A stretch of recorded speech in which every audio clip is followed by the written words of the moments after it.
The Thyolo District Social Welfare Office says it will ensure that conjoined twins born to Teresa da Jailos are well taken care of. The twins are now being kept at Thyolo District Hospital. Nkhani PD followed up how they are faring. A few weeks ago, people woke up to news that a woman had given birth to children that were conjoined, but little has been heard as to what is going on, so we took a trip to Thyolo. According to hospital officials here, the children are faring well. The family has 3 other kids, the eldest of whom is disabled. They live in extremely appalling conditions, but the father says he is not bitter with God, for a child is a blessing no matter the deformity. The district social welfare office is taking care of the children by providing clothing and food. It is quite serious. As you know, Thyolo is an area whereby most of the land is being occupied by the companies here. We call them companies by their estates. And the mother, Mrs. Jairos, is one of the tea plankers in the tea estates.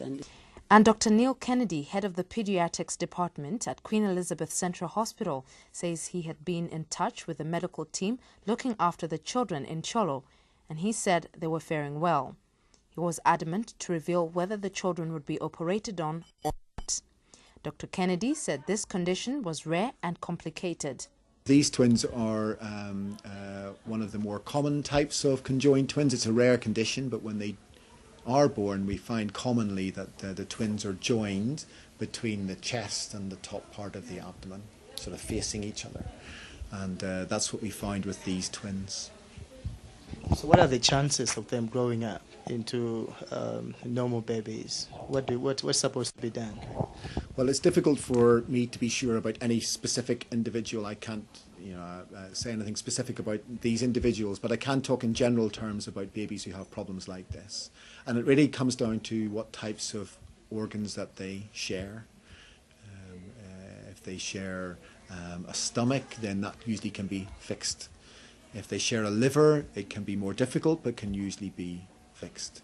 If they share a heart, it's much more difficult. And babies which share hearts together, and particularly if the hearts are very abnormal, we know that the outlook for those babies is not good anywhere in the world, not just here in Malawi, but even in the very best centres in the world. And so I can't say exactly how these particular twins are going to do, but I know in general that babies that do have a shared heart do struggle in the long term and have real difficulties. What next? Well, we can only keep our hands crossed and wait patiently. Nkhani, NBC News, Thyolo.